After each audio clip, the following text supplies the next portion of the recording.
यं ब्रह्मा वरुणेन्द्ररुद्रमरुतः स्तुन्वन्ति दिव्यैस्तवैः वेदैः साङ्गपदक्रमोपनिषदैः गायन्ति यं सामगाः ध्यानावस्थिततद्गतेन मनसा पश्यन्ति यं योगिनः यस्यान्तन्न विदुःसुरासुरगणा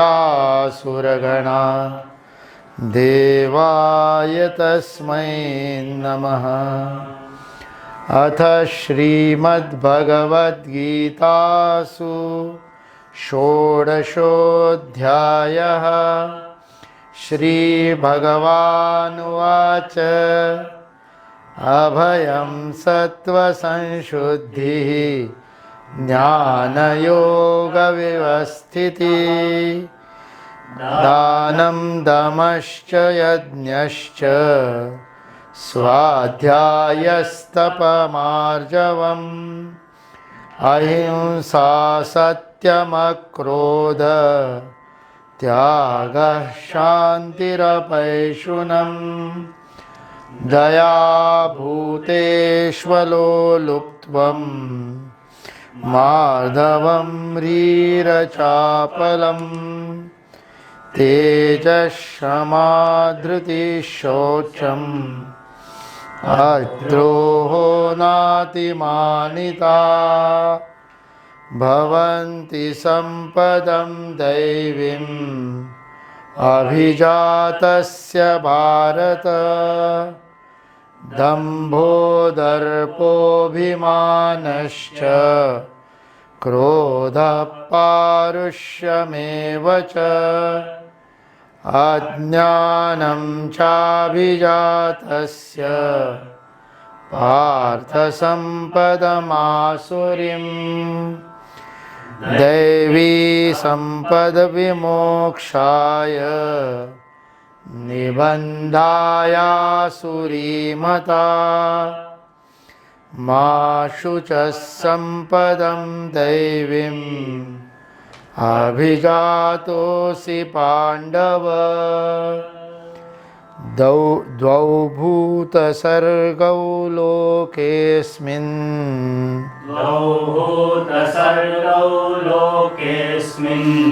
दैव आसुर एव च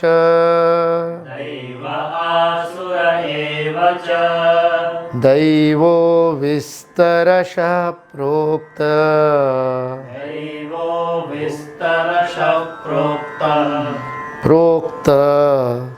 दैवो विस्तरशः प्रोक्त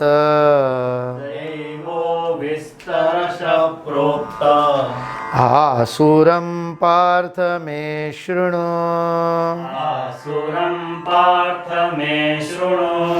प्रवृत्तिं च निवृत्तिं च जनान विदुरासुराः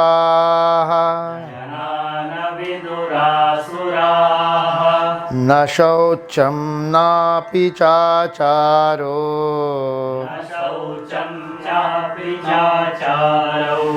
न सत्यन्तेषु विद्यते असत्यम् अप्रतिष्ठन्ते नित्यम् अप्रतिष्ठन्ते जगदाहुरनीश्वरम् जगदाहुरनीश्वरम् अपरस्परसम्भूतम् अपरस्परसम्भूतम् किमन्यत् कामहेतुकम् अन्यत्कामहैतुकम् एतां दृष्टिमवष्टभ्य एतां दृष्टिमवष्टभ्य नष्टात्मानोऽल्पबुद्धयः नष्टात्मानोऽल्पबुद्धयः प्रभवन्त्युग्रकर्माणः प्रभवन्त्युग्रकर्माणः क्षयाय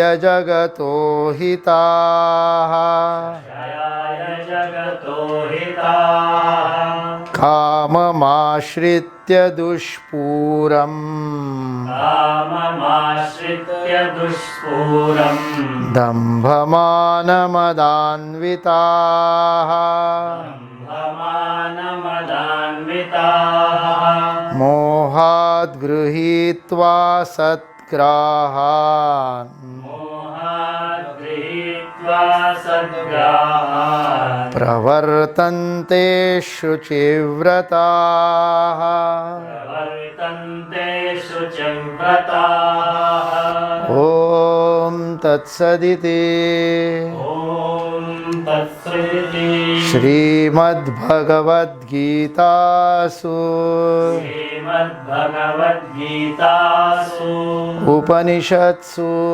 उपनिषत्सु ब्रह्मविद्यायां ब्रह्मविद्यायां योगशास्त्रे योगशास्त्रे श्रीकृष्णार्जुनसंवादे श्रीकृष्णार्जुनसंवादे दैवासुरसम्पद्विभागयोगो नाम दैवासुरसम्पद्विभागयोगो नाम षोडशोऽध्यायः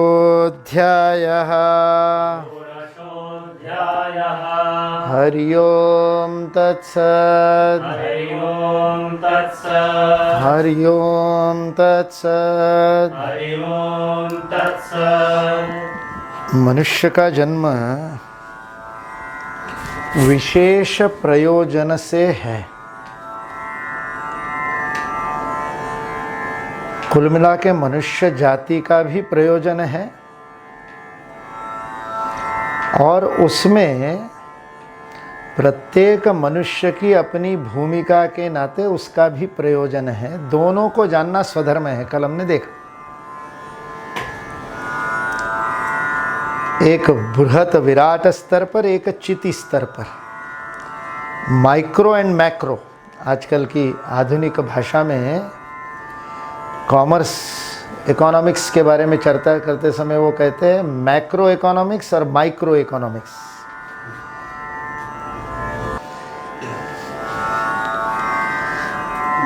तो इसलिए मनुष्य के रूप में सृष्टि में आपका कर्तव्य है, धर्म है, और व्यक्ति के रूप में भी धर्म है। तो विराट और चिति। आजकल के आधुनिक अर्थशास्त्र में, इकोनॉमिक्स में, जब समग्र राष्ट्र का क्या उत्पादन है, उसकी क्या लाभ हानि की स्थिति है, फिस्कल डेफिसिट वगैरह की बात करते हैं, सरकारों का क्या तंत्र है, तो उसको मैक्रो इकोनॉमिक्स, विराट, समग्रता से बात करना।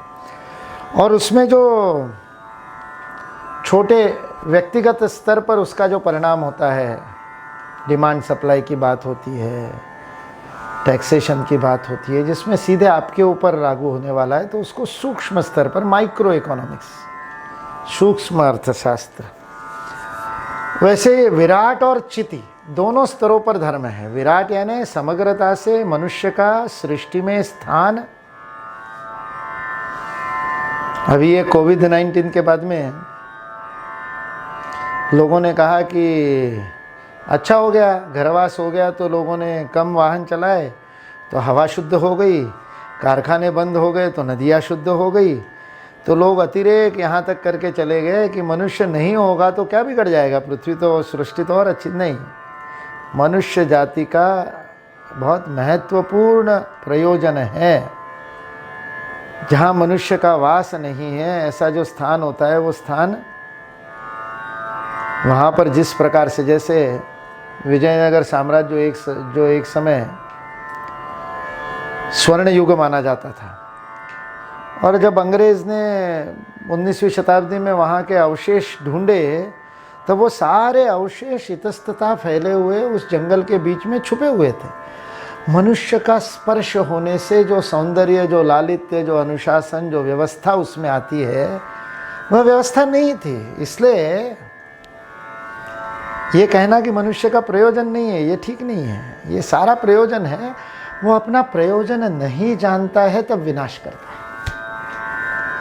इसलिए शिक्षा उसको अपने प्रयोजन से, मनुष्य जाति के रूप में विराट का प्रयोजन और व्यक्ति के रूप में चितिगत मेरा प्रयोजन, इस पूरी भूमिका में, पूरी सृष्टि में मनुष्य की भूमिका और उसमें मेरी व्यक्तिगत भूमिका, दोनों स्वधर्म है।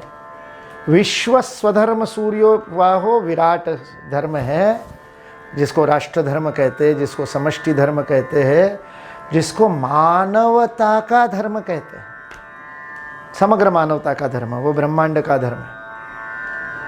और व्यक्ति धर्म है, मेरा अपना धर्म है, स्वधर्म। इस पूरी रचना में, जिस कालखंड में, जिस परिस्थिति में, देश काल निमित्त मेरा जन्म हुआ है, उसके अनुसार सर्वोत्तम योगदान करने वाली भूमिका मुझे मेरे जीवन में करनी है। जब ये मैं सारे उस पूरी प्रयोजन के साथ, पूरी योजना के साथ, जब मैं ट्यून इन हो करके, व्यवस्थित सुरबद्ध हो करके, सुर मिला करके जब मैं कार्य करता हूँ, तब प्रकृति के उन सारी की सारी शक्तियों के साथ मेरा सामंजस्य होता है। तब वो दैवी गुण संपन्न होते हैं। देवता, हमारे यहाँ पर देवता प्रकृति के शुद्ध रूपों को देवता कहा है। वरुण देवता, पर्जन्य देवता, अग्नि देवता, सूर्यो देवता, ये सारे देवता प्रकृति के प्राण तत्वों का शुद्ध रूप है। दिव धातु से वही आया, दिव्य भी उसी से आया, दैवी भी उसी से आया। सुर में जीवन जीना, जीवन की शैली, इसी को योग कहा है। योग में जीवन शैली। जब सारे ब्रह्मांड, सारी प्रकृति, उसके साथ, उस अष्टमूर्ति के साथ आप सुसंगत होकर के, समन्वित होकर के, सामंजस्य के साथ आनंदमय जीवन जीते हो, तब आप सुर हो। जब सुर नहीं मिलता है तब आप असुर हो। जब आप स्वार्थ के लिए काम करते हो, जब आप संकुचित होकर के काम करते हो, जब आप केवल अपने तय सीमित होकर के विचार करते हो, तब आप असुर होते हो। इसलिए 26 दैवी गुण संपद और दैवी संपत, गुण भी नहीं कहा, दैवी संपत। संपत्ति यानी संपत्ति, संपत्ति यानी प्रॉपर्टी। प्रॉपर्टी किसको कहते हैं? प्रॉपर्टी शब्द कहाँ से आया? अंग्रेजी में भी प्रॉपर्टी शब्द आया प्रोप्राइटी से, और प्रोप्राइटी कहाँ से आया? स्वामित्व से। तो मेरी प्रॉपर्टी, मेरा घर हम कहते हैं, तो हम भावनात्मक स्वामित्व की, ममत्व की बात कर रहे हैं। विधिक स्वामित्व किसी और का हो सकता है। आप किराए से रह रहे हो तो किराया, जो घर मालिक है उसका हो सकता है, या आप पिता के घर में रह रहे हो तो विधिक पिता हो सकते हैं। हमारे 1980 में हमारे माता पिता ने बड़ा परिश्रम करके जब घर बनाया नागपुर में, जहाँ वो रहते हैं मनोगत में, तो ऋण लेकर के बनाना था। ऋण माँ को मिलना था, माँ जहाँ नौकरी करती थी वहाँ से ऋण मिलना सहज था, इसलिए वो माँ के नाम पर है। तो कागज पर माँ का स्वामित्व है, लेकिन घर तो माँ का भी है, पिताजी का भी है, हमारा भी है, सबका है। तो संपत्त यानी मेरा होना, संपन्न। जिस बात से आप परिपूर्ण हो उसे संपन्न कहते हैं, और जो जिससे आप संपन्न हो वो संपत्ति है। गुणों से संपन्न हो तो वो गुण आपकी संपत्ति है। यदि आप बुद्धि से संपन्न हो तो वो बुद्धि आपकी संपत्ति है। यदि किसी कला विशेष से आप संपन्न हो तो वो कला आपकी संपत्ति है। और भौतिक संपन्नता से तो वो भी संपन्नता है। मार्क्स ने इसी को हैव्स कहा। संपन्न यानी हैव्स, विपन्न यानी हैव नॉट्स। सारा मार्क्स का सिद्धांत इस पर निर्भर करता है कि जगत में दो प्रकार के लोग हैं, एक संपन्न है, एक विपन्न है, एक हैव्स है, एक हैव नॉट्स है। एक के पास सारे कुछ है, हैव, दे हैव, उनके पास संपदा है, और दूसरे के पास नहीं है, हैव नॉट। तो जो हैव नॉट क्यों है वो विपन्न क्यों है? क्योंकि संपन्नों ने उनका शोषण किया, ऐसा उसका प्रेमिस है। और इसलिए उसको ठीक कैसे करेंगे? वर्ग का संघर्ष होगा, संपन्न और विपन्न के बीच में संघर्ष होगा, विपन्न संपन्न से छीन लेंगे, सब बराबर हो जाएंगे। इसलिए उसको साम्यवाद शब्द दिया, बराबर हो जाएंगे सब, इसलिए साम्यवाद। हमारे ये बात नहीं, हमारे संपन्न विपन्न के अर्थ ही अलग है। इसलिए यहाँ शब्द प्रयोग किया, दैवासुर संपत विभाग योगो नाम। विभाग यानी उसका भेद बताएंगे, उसको अलग अलग बताएंगे। क्या ये तुम्हारे पास है तो ये तुम्हारी संपदा दैवी संपदा है, और ये संपदा तुम्हारे पास है, इसके तुम अपने आप को मालिक समझते हो, इसके तुम स्वामी समझते हो, ये मेरा है ऐसा समझते हो, तो ध्यान रखे वो आसुरी है। ऐसा ये विभाग यहाँ पर क्लियर कट स्पष्टता से भगवान श्री कृष्ण ने बताया। फ्रांसवा गौते का कल मैं उदाहरण दे रहा था, ब्लैक एंड वाइट में बताया, नो ग्रे स्केल, सीधे सीधे बताया, ये शुभ ये अशुभ, ये दैवी ये आसुरी, ये ग्राह्य ये त्याज्य, सीधा दक्षिण वाम कर दिया उसको। पहले 3 श्लोकों में दैवी गुण संपद का दैवी संपद विभाग है। अभयम सत्व संशुद्धि, अभय से प्रारंभ करते हैं भगवान श्री कृष्ण। भय का न होना अभय है। भय, भीति, भी, स्वामी विवेकानंद ने इस शब्द का बहुत प्रयोग किया है। वो कहते हैं उपनिषदों से एक ध्वनि बार बार गुंजायमान होती हुई सुनाई देती है, अभी ही, माँ भी, डरो मत, डरो मत, अभी ही। क्यों डरो मत? नैनम छिंदंती शस्त्राणी नैनम दहति पावक। अरे तुझे कोई काट ही नहीं सकता, काहे डर रहे? अभी ही, माँ भी, भय मत करो, भय मत करो। भय किस लिए होता है? भय का मूल क्या है? पहले भी अपन ने इसके ऊपर चर्चा की है। मृत्यु का भय होता है, अज्ञान का भय होता है, हानि का भय होता है, शारीरिक और किसी भी प्रकार की हानि। कुल मिलाकर के प्रतिकूल परिस्थिति यानी दुख देने वाली परिस्थिति की आशंका को भय कहते हैं। जो हो गया है उसका भय नहीं होता, घटित होने के बाद भय नहीं होता। घट जाएगा जो भविष्य में है उसके प्रति मन में साशंक होना भय है। इसलिए वो मनुष्य को अपने पूरी शक्ति का प्रयोग करने नहीं देता, अपनी संभावना को संभव नहीं करने देता, अपनी भूमिका को निभाने नहीं देता, अपने धर्म का पालन नहीं करने देता। इसलिए कहा धर्म का पालन करने वाले, मोक्ष की ओर अग्रसर होने वाले यदि आप हो तो आप अभय होंगे। भगवान राम कहते हैं अभयम ददामि सर्वभूतेषु इति व्रतम मम। यह मेरे जीवन का व्रत है। जिसके पास राम है उसके पास भय नहीं, जिसके पास भय है उसके पास राम नहीं। अभयम ददामि सर्वभूतेषु इति व्रतम मम। वह अभय पहला गुण बताया कि दैवी संपत्ति के, ये दैवी संपत्ति है, ये आपके पास हो अभय तो आप दैवी हो, अभय हो, आप भीरू नहीं हो, डरते नहीं हो, भय नहीं है, आशंका नहीं है मन में। साहस नहीं का है, अभय का है। अभय के नहीं होने का मतलब दुस्साहसी होना नहीं है। अभय के नहीं होने का मतलब है निशंक होना, शंका नहीं होना मन में। कार्य करते समय बिना शंका के कार्य करना, ये अभय के लक्षण है। भय का अभाव, अभय। सत्व संशुद्धि, गुणत्रय विभाग में हमने देखा, अंतःकरण चतुष्टय में, अंतःकरण में तीनों गुण हैं, सत्व रजतम। रजतम संतुलित हो जाते हैं तो सत्व होता है। जिसके रजतम सतत संतुलित रहते हैं वह सत्व संशुद्धि है, क्योंकि पूर्णतः शुद्ध है, अंतर्बाह्य शुद्ध है। शंकराचार्य ने शब्द प्रयोग किया, छल कपट और ठगाई उसके अंदर नहीं होती है, इसलिए वो शुद्धि उसके अंदर, उन्होंने कहा। व्यवहार में दूसरे के साथ ठगाई, कपट, झूठ आदि अवगुणों को छोड़कर शुद्ध भाव से आचरण करना, ये सत्व संशुद्धि की व्याख्या शंकराचार्य ने की।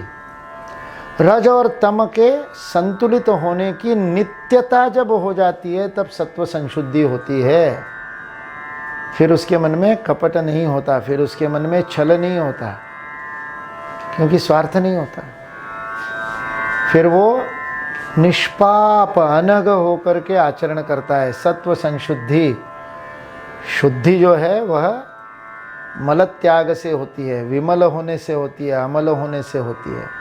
इसलिए सत्व संशुद्धि यानी रज और तम के द्वारा जो मल उत्पन्न हो सकते हैं वो उत्पन्न ही ना होने देना, उसके पहले ही उसको शुद्ध रखना। दो विधियां हैं ना, दिन भर कचरा करो और दूसरे दिन सुबह झाड़ू लगाओ, वैक्यूम लगाओ, ये भी शुद्धि है, ये भी शौच है।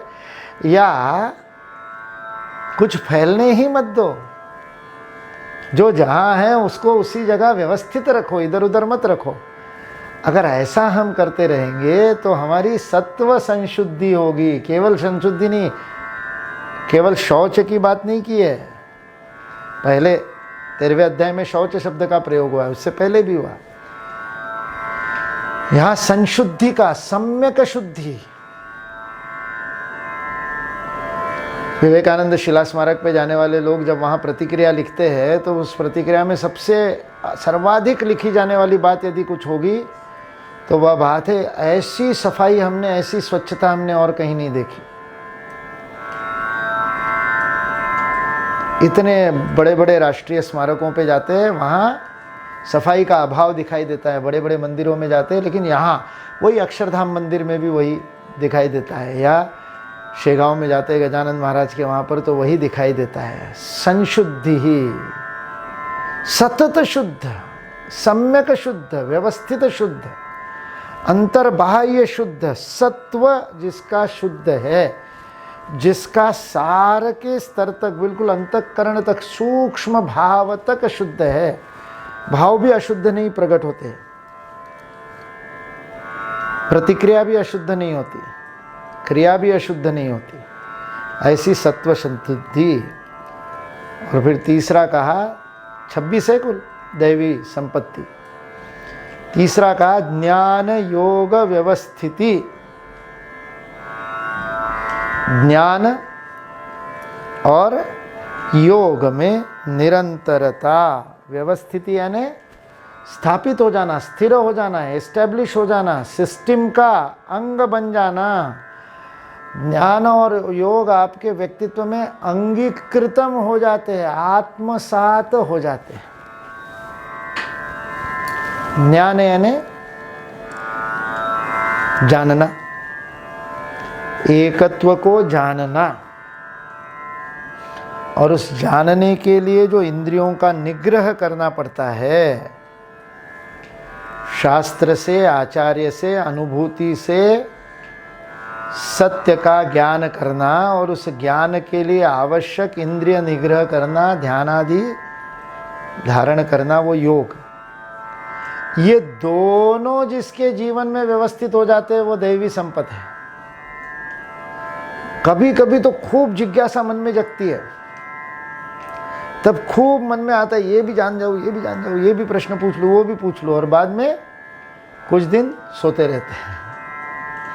ध्यान भी है, योग भी है, एकदम मन को एकाग्र करना है, बिल्कुल सारा प्राणायाम भी करता हूँ, ये भी करता हूँ, वो भी करता हूँ। कितने दिन?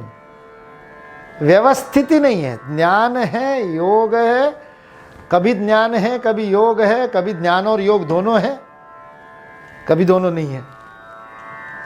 व्यवस्थिति नहीं है। इसलिए जब निरंतरता आ जाती है, शंकराचार्य शब्द प्रयोग कर रहे हैं, निरंतरता आ जाती है, तब ज्ञान योग व्यवस्थिति है।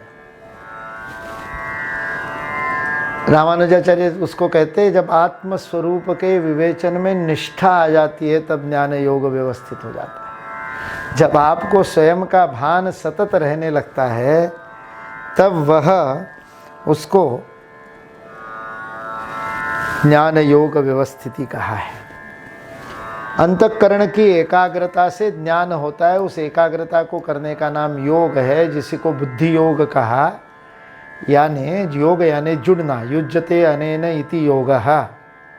जब जुड़ते हैं तब ज्ञान होता है, जिसके साथ जुड़ते हैं उसका ज्ञान होता है। मन शरीर के साथ जुड़ता है, शरीर का ज्ञान होता है। मन प्राण के साथ जुड़ता है, प्राणायाम प्राण का ज्ञान होता है। मन इंद्रियों के साथ जुड़ता है, विषयों का ज्ञान होता है। मन के साथ जुड़ता है तो स्व का भान होता है, स्व का ज्ञान होता है। इसलिए ये दोनों प्रक्रिया भी और परिणाम भी, प्रोसेस भी और उससे निकलने वाला प्रोडक्ट भी, ये दोनों जब निरंतर हो जाते हैं तब वो दैवी संपद है। ज्ञान योग व्यवस्थिति। फिर आगे बताया दानम दमश्च यज्ञश्च। फिर उसके बाद आगे के क्या है? दान है, दम है और यज्ञ है। दान यानी देना, देने को दान कहते हैं। आगे उसका पूरा वर्णन है 17वें 18वें अध्याय में। सात्विक दान कौन सा है, राजसिक दान कौन सा है, और यज्ञ दान तपक कर्म, ये 3 कर्म हैं जिन कर्मों का कभी त्याग नहीं करना चाहिए, ऐसा भगवान श्री कृष्ण कहते हैं भगवत गीता में। इसलिए दान बहुत महत्वपूर्ण है। पात्र का विचार करके दिया जाना होता है दान को। इसलिए दान के लिए 2 बातें कही, शंकराचार्य ने कहा दान के लिए 2 बातें कही। एक तो जो दान दे रहे हैं वो धर्म के द्वारा अर्चित होना चाहिए, नहीं तो मैं ऐसी जगह पर पोस्टेड हूँ जहाँ पर ऊपर का लेना ही पड़ता है, लेकिन ऊपर का लिया हुआ मैं घर में नहीं ले जाना चाहता, इसलिए मंदिर की पेटी में डाल देता हूँ। दान नहीं है। दान कब होगा? जब अर्जन धर्म के द्वारा होगा और दिया सत्पात्र को जाएगा, सत्पात्र को दिया जाएगा, तब वो दान होगा। इसलिए चाहे अन्नदान हो, चाहे वस्त्रादि वस्तुओं का भौतिक दान हो, चाहे ज्ञान दान हो, चाहे आत्मज्ञान का दान हो, जो आप दे रहे हो उस पर आपका धर्मानुसार अधिकार चाहिए, नंबर 1।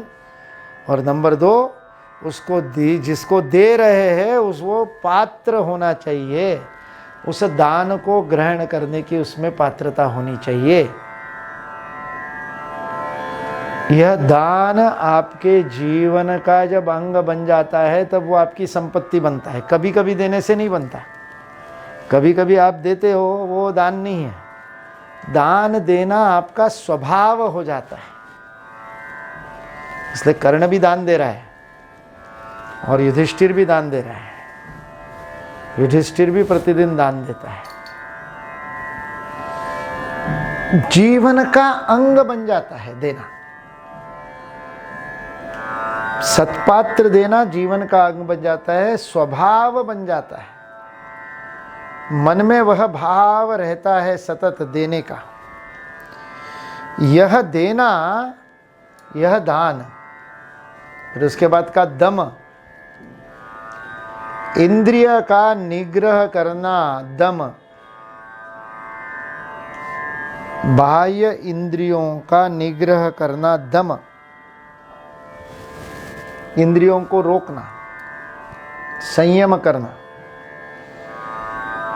विषय भोग से निवृत्त होने के, समाप्त होने के दो मार्ग है, शम और दम।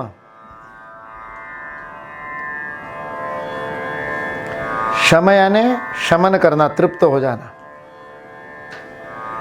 क्षुधा को, तृष्णा को तृप्त करना, शमन करना है। अग्नि का शमन किया और दमन किया, उसको दबाना, उसको कहना नहीं, ये तेरे अधिकार में नहीं है, नहीं देखेगा, नहीं सुनेगा, इतना ही करेगा, इतना ही तेरा अधिकार है। इंद्रियों को निग्रह करना कठोरता से, वह दम है। यज्ञ बड़ा दूसरे तीसरे अध्याय में बहुत वर्णन आया है यज्ञ का। श्रोत्र और स्मार्त ऐसे दो यज्ञ आते हैं वेदोक्त यज्ञों में। और बाकी जहां पर भी प्रतिफल की इच्छा के बिना आहुति दी जाती है वो यज्ञ है। जीवन में इसलिए यहाँ पंच महायज्ञ की बात की गई। 5 ऋण है, उस ऋण से उऋण होने के लिए प्रतिदिन 5 महायज्ञ करने हैं। महाव्रत है वो, कभी नहीं छोड़ने, किसी भी परिस्थिति में नहीं छोड़ने। ऐसे वो 5 यज्ञ बताए, नर यज्ञ, पितृयज्ञ, भूत यज्ञ और ऋषि यज्ञ, दैव ऋण से उऋण होने के लिए। ये 5 यज्ञ करने हैं, नियमित करने हैं। उसके लिए अग्नि नहीं जलाना पड़ता, हवन करना भी यज्ञ है, वो भी यज्ञ है। लेकिन ये 5 करने के लिए हवन करने की जरूरत नहीं है, ये आपके कर्तव्य से, आपकी जीवन शैली से होते हैं। इसलिए पंडित दीनदयाल उपाध्याय ने वो बड़ा सुंदर चित्र, एक मॉडल बना करके यज्ञ समझाया। अपनी जो संगठन गढ़े चलो पुस्तक है उसमें मैंने वो मॉडल दिया है, दायित्व बोध वाला, जो भारतीयता का एक 9 में से एक लक्षण है। उसमें पंडित दीनदयाल उपाध्याय ने समझाया कि ऋण होता है व्यक्ति के ऊपर, समष्टि का ऋण होता है। परिवार में से मेरा जन्म हुआ, परिवार ने मुझे सब कुछ दिया, पालन पोषण किया, शरीर तक उन्होंने दिया है, इसके पालन पोषण के लिए कितना कष्ट माता पिता ने किया, सब कुछ दिया। परिवार समाज में से निकला है, परिवार को समाज ने दिया। समाज राष्ट्र में से, राष्ट्र ने समाज को दिया। छोटी इकाई का जन्म बड़ी इकाई में से हुआ है, और छोटी इकाई के योगक्षेम का वहन बड़ी इकाई ने किया है। परिवार ने मनुष्य के योगक्षेम का वहन किया, और उस योगक्षेम का वहन करने के कारण वो जो है कि आपको सामर्थ्य प्राप्त हुआ। जब आप समर्थ हो गए, तब आपने कहा समर्थ होने के बाद आप क्या करोगे? कर्म करोगे, कोई ना कोई काम करोगे। पढ़ गए, लिख गए, तो उसके बाद में व्यापार करोगे, नौकरी करोगे, कुछ तो काम करोगे। काम कहाँ करोगे? उसी समाज में करोगे, उसी समष्टि में करोगे। तो कर्म करके आप वापस अपने योगक्षेम से जो ऋण मिला है, वो ऋण कर्म से आपने वापस करने की कोशिश की। लेकिन होता क्या है, उस कर्म के प्रतिफल में आपको कर्मफल मिल जाता है। योगक्षेम मिला इसलिए समर्थ बने तो कर्म किया तो व्यापार करते तो लाभ हुआ, सेवा करते हैं तो सैलरी हुई, वेतन मिला, कर्म का फल मिला। अब कर्म किया, कर्म के बदले में कर्म फल मिल गया, तो योगक्षेम का ऋण तो रह गया ना तुम्हारे ऊपर। उस ऋण को वापस देने के लिए जो आप कर्म करते हो वो यज्ञ है। इसलिए समाज में यज्ञ जीवित रहना चाहिए, समाज को धारण यज्ञ करता है, उस यज्ञ को करना। और उस यज्ञ को करने के लिए बहुत सारे विधियां भी बताई, और विधियों से यज्ञ को करना। इसलिए वो यज्ञ जिसके जीवन का अंग है, जीवन शैली अंग है, वह दैवी संपत है। दान, दम, यज्ञ, अभय, सत्व संशुद्धि, ज्ञान, योग, व्यवस्थिति, 6 हो गए। फिर है स्वाध्याय, तप, आर्जवम, 3 और बता दिए इस श्लोक में। स्वाध्याय यानी शास्त्रों का अध्ययन। शंकराचार्य ने तो कहा वेद का अध्ययन। स्वाध्याय वो है, प्रतिदिन स्वाध्याय करना, प्रतिदिन बिना चूके स्वाध्याय करना। उपनिषद का, वेद का स्वाध्याय करना, और वो नहीं कर सकते तो भगवत गीता का करना। स्वाध्याय करना, स्वाध्याय में श्रवण करना, मनन करना, निधिध्यासन करना, पढ़ना या सुनना। श्रवण, ग्रंथ को स्वयं पढ़ करके भी सुनना, जोर से पढ़ना, इसलिए स्वाध्याय करते समय मन में नहीं पढ़ना, क्योंकि श्रवण बहुत आवश्यक है। श्रवण के बिना स्वाध्याय नहीं होता। इसलिए 4 लोग बैठ करके ऊंचे से पढ़ो तो सब लोग सुनेंगे, खुद भी सुनेगा, सब लोग सुनेंगे, तो श्रवण होगा। श्रवण के बाद मनन करना, उसके अंदर जाना, उसको गूंथ मन में उसके अर्थ को समझना, उसको अंतर, और निधिध्यासन करना, उसको जीवन में उतारना, अप्लाई करना। तीनों बातें, लिसनिंग, कॉन्टेम्पलेटिंग एंड अप्लाइंग, तीनों होने से वो स्वाध्याय इंस्टीट्यूशनलाइज होता है। तीनों होने से वो स्वाध्याय पूर्ण होता है, परिपूर्ण होता है। इसलिए स्वाध्याय दैवी संपद वाला जो व्यक्ति है, जिसको जीवन जब तक जी रहे तब तक धर्म का पालन करते हुए शरीर छोड़ने के बाद मोक्ष प्राप्त करना है, ऐसा जो इस निष्ठा से कार्य करने वाला जो दैवी व्यक्ति है, उसकी संपत्ति में यह स्वाध्याय आता है। उसके बाद आता है तप। तप पतंजलि के नियमों में भी आता है। शौच, स्वाध्याय, तप, शौच, संतोष, तप, स्वाध्याय, ईश्वर प्रणिधानानि, इस क्रम में आता है। यहाँ स्वाध्याय और तप, स्वाध्याय के बाद का तप। तप शब्द का सीधा सीधा अर्थ है खुद को तपाना। तपाने के लिए कष्ट देना। कष्ट दोगे तो तप होगा, नहीं कष्ट दोगे तो तप नहीं होगा। इसलिए मानसिक, वाचिक, कायिक तीनों स्तरों पर तप की बात की, और आगे तो और भी बताए कहाँ कहाँ कौन से तप करना। वांग्मय तप करना, वाणी का तप करना मौन से। वैसे ही वो विभूति योग में यज्ञों में कहा था, यज्ञानाम जप यज्ञोस्मि, इसलिए जप करना भी यज्ञ है। इसलिए जो भी कर्म निष्काम भाव से करोगे वो यज्ञ है, उससे स्पष्ट होता है। स्वाध्याय, शास्त्र का अध्ययन करना, स्व को जानने के लिए शास्त्र का अध्ययन करना, नियमितता से करना। इसलिए वो स्वाध्याय शब्द इसलिए है, स्व को जानने के लिए किया गया अध्ययन है, स्व का अध्ययन नहीं है। स्व के धर्म को, स्व के मर्म को, स्व को जानने के लिए शास्त्रों का अध्ययन करना। नहीं तो फिर तो हम सोचते रहेंगे कि हम तो बिल्कुल सही रास्ते पर चल रहे हैं।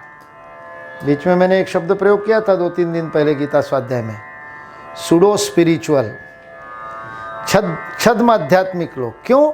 शास्त्र के साथ यदि आप देखोगे नहीं, जांच करके नहीं देखोगे कि मैं सही रास्ते पर जा रहा हूं कि नहीं जा रहा हूं, तो स्वाध्याय नहीं करोगे तो अधूरा रहेगा, आपकी साधना अधूरी रहेगी। स्वाध्याय के बिना साधना अधूरी है। इसलिए जो साधक है उसको भी स्वाध्याय करना है, जिसके जीवन में साधना नहीं है उसको साधना लाने के लिए स्वाध्याय करना है। स्वाध्याय कभी नहीं छूटेगा, इसलिए स्वाध्यायान मा प्रमद, छोड़ो मत भाई, उसको कभी नहीं छूटेगा। कितने भी बड़े सिद्ध हो जाओ, स्वाध्याय नहीं छूटेगा। स्वाध्याय चलना ही है, नित्य चलना है, प्रतिदिन चलना है। बिना स्वाध्याय के वह आपकी बुद्धि का खाद्य है।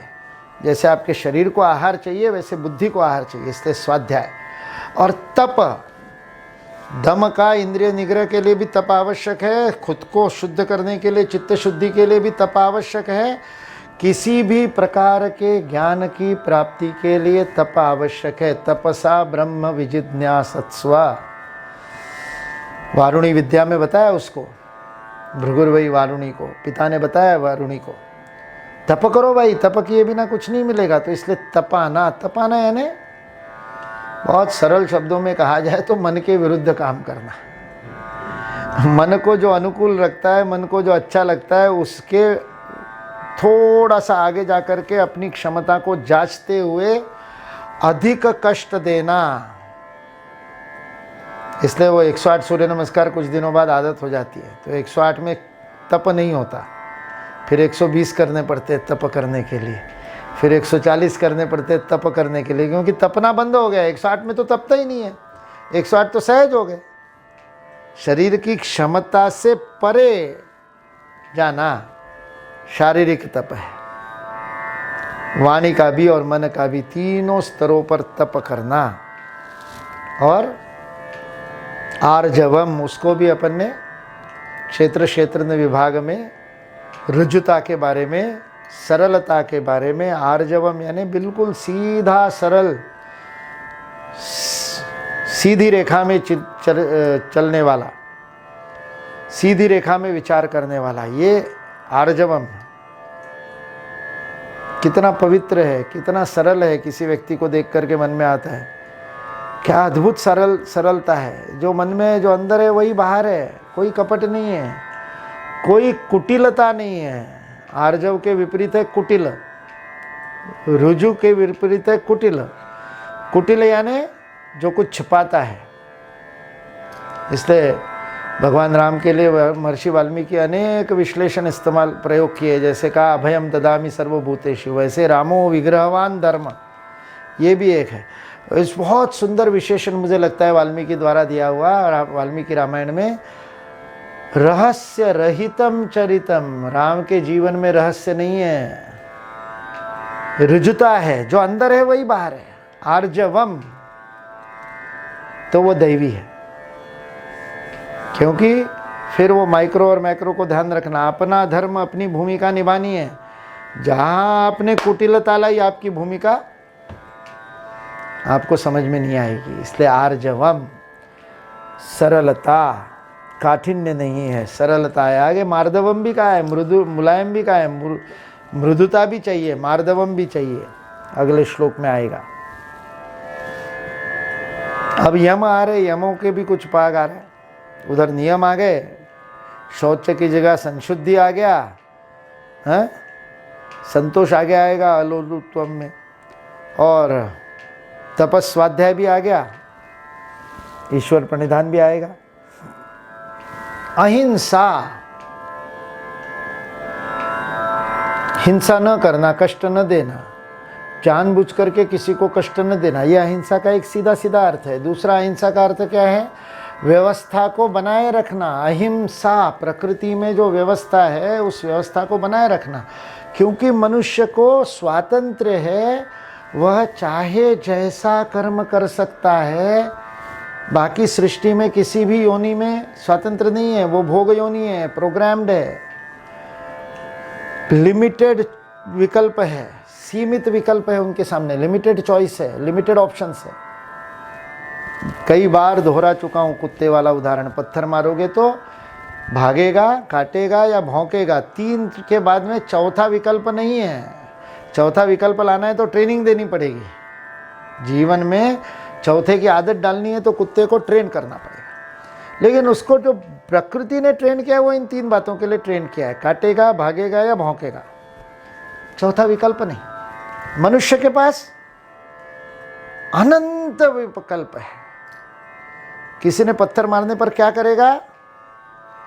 कुछ भी कर सकता है, कर भी सकता है, नहीं भी कर सकता है, बाद में करूंगा, अभी उधार रहा, वह भी विकल्प है, सारे विकल्प है। इसलिए ये जो कर्म का और कल्पना का स्वातंत्र्य है, जिससे ये सारी प्रतिसृष्टि तैयार की, ये सारा इंटरनेट जिसके माध्यम से आप सुन रहे हो, इस गीता के स्वाध्याय को कर रहे हो, 0 1 0 1 0 1 इस बाइनरी से सारा प्रोग्रामिंग कर दिया। 0 1 को ऑन ऑफ भी कह सकते हो, 0 यानी बंद, 1 यानी चालू, सारा खेल उसी से है। सारा जो अल्टरनेट करंट बंद चालू करके पास होता है सर्किट से, उसी में से मेरा चित्र आप तक पहुंच रहा है, मेरी आवाज़ पहुंच रही है, मेरी ध्वनि पहुंच रही है। सारा खेल 0 और 1 का है, 0 और 1 का खेल। इतनी बड़ी प्रतिसृष्टि खड़ी कर दी मनुष्य ने। अब वो स्वयं भगवान बनने का क्लोन बना देंगे, प्रतिकृति बना देंगे, मनुष्य जैसा मनुष्य दूसरा बना देंगे, पहचान नहीं पाओगे। ह्यूमैनॉइड बना दिया वो रोबोट ने, और रोबोटिक्स इतना आगे बढ़ गया कि उन्होंने कहा मनुष्य दिखेगा, मनुष्य पता ही नहीं चलेगा कि ये यंत्र मानव है, रोबोट है। आर्टिफिशियल इंटेलिजेंस की बात हो रही है, मानव प्रतिसृष्टि तैयार कर रहा है, इतनी क्षमता उसके अंदर है, इसलिए दायित्व भी आ जाता है। बाकी प्राणी प्रकृति के भोग योनि के कारण उसके नियमों का पालन अपने प्रोग्रामिंग से करते हैं, अपने आप करते हैं। भूख लगे बिना नहीं मारते। जीवो जीवस्य जीवनम, बिना भूख लगे नहीं खाएगा, जितनी भूख लगी है उतना ही खाएगा। आगे आने वाले 4 महीने के लिए स्टोर करके रखता हूँ, नहीं करता। जिनको अभी वर्षा ऋतु में जिनको कठिनता है, हाइबरनेशन में जाना पड़ता है, वो करके भी रखते हैं, चींटी करके भी रखती है, लेकिन वो प्रकृति के नियमों के अनुसार चलती है। इसलिए वो प्रकृति का विनाश नहीं करते, क्योंकि वो इन ट्यून विथ है, सामंजस्य से। मनुष्य को स्वातंत्र्य है कर्म का, इसलिए उसको प्रकृति के साथ सामंजस्य बनाने के लिए विशेष प्रयास करने पड़ते हैं। इसलिए अहिंसा केवल नकारात्मक विचार नहीं है, हिंसा न करना, प्रकृति को किसी दूसरे को कष्ट न देना, केवल इतनी सी बात नहीं है। ऐसा कर्म करना जिस कर्म से प्रकृति में सामंजस्य बना रहे, क्योंकि हमारे अस्तित्व मात्र से हिंसा हो रही है, क्योंकि हमारे होने मात्र से प्रकृति में हम डिस्टर्बेंस, व्यवधान उत्पन्न कर रहे हैं।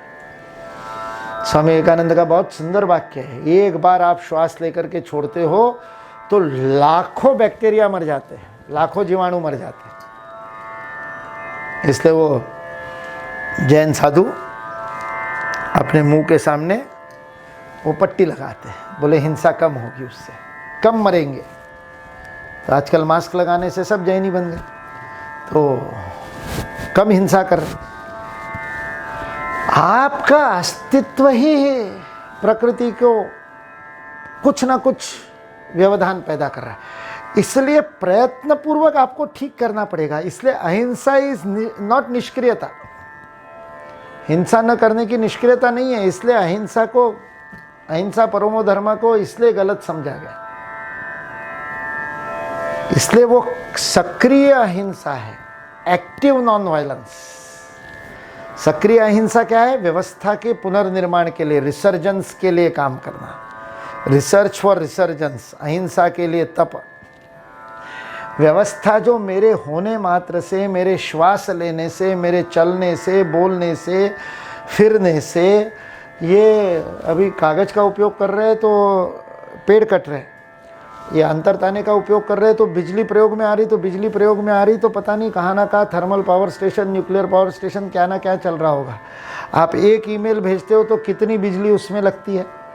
तो आप कुछ भी करोगे, आपके होने मात्र से हिंसा होगी। इसलिए उसको ठीक करने के लिए, उसकी प्रतिपूर्ति करने के लिए आपको जो विशेष काम करने पड़ते हैं वो अहिंसा है। इसलिए अहिंसा केवल मात्र हिंसा का रोध नहीं है, व्यवस्था को व्यवस्थित करने के लिए किया गया विशेष प्रयास भी अहिंसा है। 2 प्रकार से अहिंसा को समझना चाहिए। दूसरे को कष्ट न देना तो अहिंसा है ही, लेकिन मेरे होने मात्र से कष्ट हो रहा है तो उस कष्ट के परिमार्जन के लिए विशेष प्रयत्न करना, यह भी अहिंसा है। सत्यम, शंकराचार्य ने व्याख्या में कहा, अप्रिय और असत्य दोनों न बोलना सत्य है।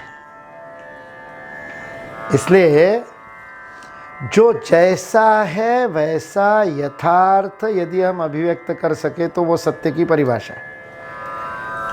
इसलिए अभी थोड़ी देर पहले शिक्षक स्वाध्याय में हमने, आज प्रातः काल जो शुरू हुआ तो उसमें हमने सत्य का प्रयोग किया और ये करके देखा कि हमारे जीवन में 99% से अधिक, 99.999, 99.999 इतना सत्य है। क्या किया? बहुत सरल सा प्रयोग किया, लाखों नहीं करोड़ों लोगों के साथ मैंने ये प्रयोग किया है। आप भी करके देखिए कभी अपने जीवन में, रोज़ रात को सोने से पहले कीजिए। आज दिन भर में कितना झूठ बोला, पिछले 24 घंटे में कितना झूठ बोला, गिनिए और आपको आश्चर्य होगा कि कुछ नहीं, 2, 4, 5 इससे अधिक झूठ नहीं बोलते। और इतने झूठ तो आपके जीवन में आप हजारों बातें दिन में बोलते हैं,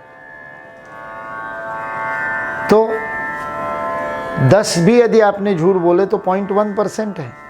99.99% आप सत्य बोल रहे हैं, क्योंकि सत्य स्वाभाविक है। सच बोलना सहज है, विचार नहीं करना पड़ता, नियोजन नहीं करना पड़ता, बाद में स्मरण नहीं रखना पड़ता। तीनों बातें बोलने से पहले सोचना नहीं पड़ता, सच बोलना है तो नियोजन नहीं करना पड़ता, प्लानिंग नहीं करनी पड़ती, और बाद में स्मरण नहीं रखना पड़ता। सच ही बोला है तो, झूठ बोला है तो स्मरण रखना पड़ता है कि क्या झूठ बोला था, किसके सामने बोला था, उसके सामने फिर से वही झूठ बोलना पड़ेगा।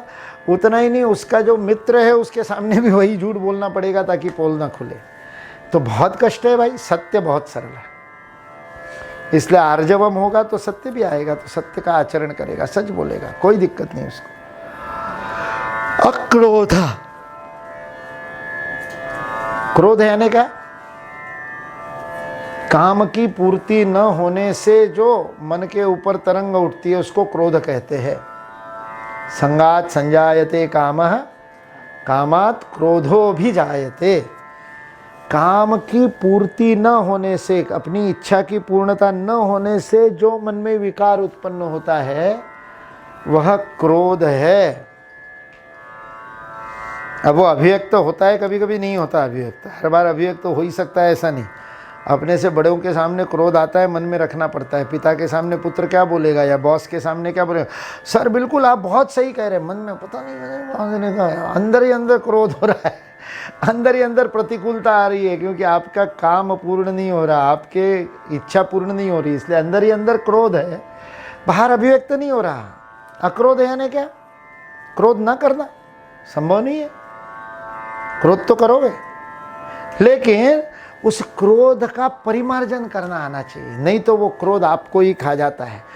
99% समय में क्रोध स्वयं को ही खाता है, क्योंकि दूसरे के सामने बोलने की हिम्मत होती नहीं, दूसरे के सामने बोलते नहीं, और बोल भी दिया, क्रोध अभिव्यक्त भी कर दिया, तब भी आपके अंदर विचलन पैदा होता है। अक्रोध है, उसके विवर्त को, उसके आंदोलन को क्रोध आएगा, क्रोध नहीं आएगा ऐसा नहीं। इसलिए जो कहता है कि क्रोध मत करो, नहीं, ऐसे कैसे संभव है? उसने मेरे साथ गलत किया तो फिर मैं क्रोध कैसे नहीं करूँगा? क्रोध तो आएगा, गुस्सा तो आएगा, हमेशा गड़बड़ करता है। कितनी बार बताया, लेकिन फिर भी जब भी जाओ बाथरूम की बत्ती जलती रहती है। क्रोध होगा कि नहीं होगा? 10 बार उस कक्ष में जाकर के पंखा बंद करो, फिर भी निकलता है तो पंखा। तो क्रोध नहीं होना या क्रोध की स्थिति नहीं आना, ये तो बहुत कठिन स्थिति है, नहीं होता ऐसा। लेकिन उस क्रोध से स्वयं के ऊपर परिणाम होता है। कितने चलती रहते, उसे दिमाग में वही बात चलती रहती, पता नहीं है कितने क्या करे, अरे वो तो चला गया, उससे बोल दिया, वो होते हो गया, विषय खत्म। सुधरना है तो सुधरेगा, नहीं सुधरना है नहीं सुधरेगा। ये अक्रोध की स्थिति है। क्रोध करके रुक गया, खत्म विषय। इसलिए वो जलधि जड़ विनय न मानत जलधि जड़, गए 3 दिन बीत, बोले राम सकोप तप, कोप के साथ बोले, भय भी न होए न प्रीत। इसलिए भय अभयम ददामी बोलने वाले राम उसको डरा रहे। और सागर ने आकर के विनती की, खत्म सीधा, पूरा मन निर्मल है, अपने ही अंदर नहीं पता ये अपने आप को क्या समझता है, मैं कौन हूँ, और ये कुछ नहीं। क्रोध विवर्त नहीं उठने दिए, तरंग नहीं उठने दी, ये अक्रोध है। कैसे होगा? बहुत सरल तरीका बताया एक संत ने। बोले विपरीत विचार आता है क्रोध में, किसी व्यक्ति पर क्रोध आया तो क्रोध में क्या होता है, विपरीत विचार आता है, और वो विपरीत विचार उसके प्रति ये अपने आप को समझता क्या है, ये तो ऐसा ही है, दुष्ट है, कपटी है, सब मन में आता है। अब वो मन में आया है, अक्रोध करो। इस अक्रोध करो के मतलब लोग बताते हैं उसके बारे में अच्छा सोचो। प्रतिपक्ष भावनम, वितर्क बाधने प्रतिपक्ष भावनम, ऐसा महर्षि पतंजलि ने योग सूत्र में कहा। तो फिर आपके मन में आ रहा है कि वो पता नहीं अपने आप को क्या समझता है, पता नहीं कैसा कपटी है, हमेशा ऐसा, उस दिन भी ऐसा ही किया था, 4 साल पहले भी ऐसा किया था, मेरे साथ ही नहीं उसके साथ भी ऐसा ही किया, और ये बार बार आ रहा है यही विचार। और लोग कह रहे वितर्क बाधन है प्रतिपक्ष भावनम, ये सोचो कि वो अच्छा कैसा है, ये सोचो कि उसने तुम्हारे साथ अच्छा क्या किया है, ये सोचो कि उसके सद्गुण क्या है, ये सोचो कि वो तुम्हारे लिए कितना काम का है। नहीं होता है भाई, उस समय नहीं होता, बाद में हो सकता है, थोड़े देर बाद कर सकते हो, उस समय नहीं होता है। तो एक संत ने बहुत सरल कहा, उस एक संत ने कहा बिल्कुल वही शब्द, वही सारी बातें, वही सारे विचार करो। कपटी है, दुष्ट है, हमेशा मेरे साथ ऐसा ही करता है, विचार वही करो, सिर्फ उसकी गति कम कर दो। अक्रोध, आराम से बोलो, कितना कपटी है, कितना। देखो बोलते समय भी मेरे चेहरे पर मुस्कुराहट आ रही है, स्मित आ रहा है, और सुनने वालों के भी यहाँ बैठे हुए और इंटरनेट पे सुनने वालों को भी लग रहा है ये कोई क्रोध है भाई, ऐसा ये इस स्पीड में विलंबित में कोई होता है क्या क्रोध है? ऐसे कोई, हाँ आपको बोलना तो वही था कि वो कपटी है, वही बोलो, सिर्फ गति। अक्रोध, यदि आपके मन के विलोडन आलोडन की गति यदि आपने कम कर दी तो अक्रोध है। प्रतिपक्ष भावनम नहीं जमा तो भी चलेगा, भाव वही किंतु गति कम, क्योंकि क्रुद्ध का क्रोध का अर्थ है क्षुब्ध, यानी स्थिर नहीं है, विचलित है। उस विचलन की गति कम कर दी तो अक्रोध हो गया, फिर आप प्रभावी भी बहुत हो जाएंगे, फिर आपको सत्य का भान होगा और फिर आप उसको ठीक करोगे। त्याग, दान आ गया पहले, फिर त्याग क्यों? शंकराचार्य तो बहुत स्पष्ट है, शंकराचार्य कहते त्याग यानी संन्यास, और उन्होंने कहा भी, मतलब उस व्याख्या में लिखा, दान नहीं, दान को त्याग नहीं मानते, दान तो सत्पात्र को दिया जाता है, सत्पात्र को देना दान है। देते समय मैं दे रहा हूँ, मेरे द्वारा यह धर्म अनुसार अर्जित है, लेने वाले में पात्रता है, इसलिए उस सत्पात्र को मैं दान दे रहा हूँ, दीयते, इसलिए वो दान है। त्याग में क्या है? त्याग में किसको मिल रहा है उससे कोई लेना देना नहीं, कोई ले भी रहा है कि नहीं ले रहा है पता नहीं, मैंने छोड़ दिया, छोड़ना त्याग है, इसलिए दान नहीं है। आप अपनी दुर्गुणों को छोड़ते हैं, उनका त्याग करते हैं, तो किसी और को देते हैं क्या? किसी ने धूम्रपान का त्याग किया, धूम्रपान का त्याग दान नहीं हो सकता ना, मैंने मेरी सारी सिगरेट उठा करके दूसरे को दे दी, ये धूम्रपान का त्याग नहीं हो सकता। त्याग क्या है? मन में उस ममत्व को समाप्त करना त्याग है। ये मेरा है का ममत्व, उसके साथ जो आप चिपटे हो उसको छोड़ना त्याग है। इसलिए छोड़ना, त्याग शब्द का सरल सा अर्थ है छोड़ना, स्वामित्व को छोड़ना, ममत्व को छोड़ना, ये त्याग है। त्याग भी स्वभाव बनना चाहिए। ये सारे गुण, दैवी संपत्ति जो है, यह संपत्ति आपके अंदर, इससे आप संपन्न हो जाने चाहिए, त्याग संपन्न होने चाहिए। छोड़ने में आपको समय नहीं लगना चाहिए, छोड़, क्या मेरा मेरा मेरा मेरा करते नहीं रहता है, वो त्याग। और त्याग और ये सारे दैवी गुण संपत्ति आने से शांति प्राप्त होती है। त्यागात शांतिर अनंतरम, वहाँ भी कहा था 12वें अध्याय में। शांति क्या है? मन के तालाब पर तरंग न उत्पन्न होना, उसे शांति कहते हैं। शांति यानी अंतःकरण चतुष्टय का आपूर्यमाण मचल प्रतिष्ठम समुद्रमाप प्रविशंति यद्वत्। हजारों नदियाँ हजारों गैलन पानी प्रतिदिन डाल रही है, उसके बाद भी सागर कभी छलकता नहीं है, आपूर्यमाण है। जब मन ऐसा तृप्त हो जाता है तब वो शांति की स्थिति है, तब उसमें विचलन नहीं होता। कंकड़ आता है डुबुक करके नीचे चला जाता है, तरंग नहीं उठती। शांति, इसको शांति कहते हैं। शांति यानी जहाँ पर कोई विचलन मन में नहीं आता, अंतःकरण में। शंकराचार्य कहते कैसे होता है? संकल्प रहित हो जाता है मन। संकल्प और विकल्पों से ही मन में लहरें उत्पन्न होती है, इसलिए मन का संकल्प रहित हो जाना शांति है। जब उसके अंदर कोई तरंग नहीं उठती है तब वह मन शांत हो जाता है। और अंतिम है अपैशुनम, इस श्लोक की पहली पंक्ति में। दूसरे श्लोक की 1.5 श्लोक हुआ है अपना, वो भी अपैशुनम समझने में समय लगेगा। आज का समय समाप्त हो गया, यहाँ पर समाप्त करते हैं। अपैशुनम का सरल सा अर्थ है किसी के पीठ पीछे उसकी निंदा नहीं करना, चुगली नहीं करना। मुंह पे बोल सकते हो, अपैशुनम नहीं है, लेकिन दो लोग खड़े होकर के तीसरे के बारे में नकारात्मक बात करते हैं, पैशुनम। शिकायत करना, चुगली करना, वो न करना अपैशुनम है। क्यों नहीं करना, कैसे नहीं करना, कल देखेंगे। सर्वे भवन्तु सुखिनः, सर्वे सन्तु निरामया, सर्वे भद्राणि पश्यन्तु, मा कश्चित् दुःखभाग् भवेत्। ओम शांति शांति शांति।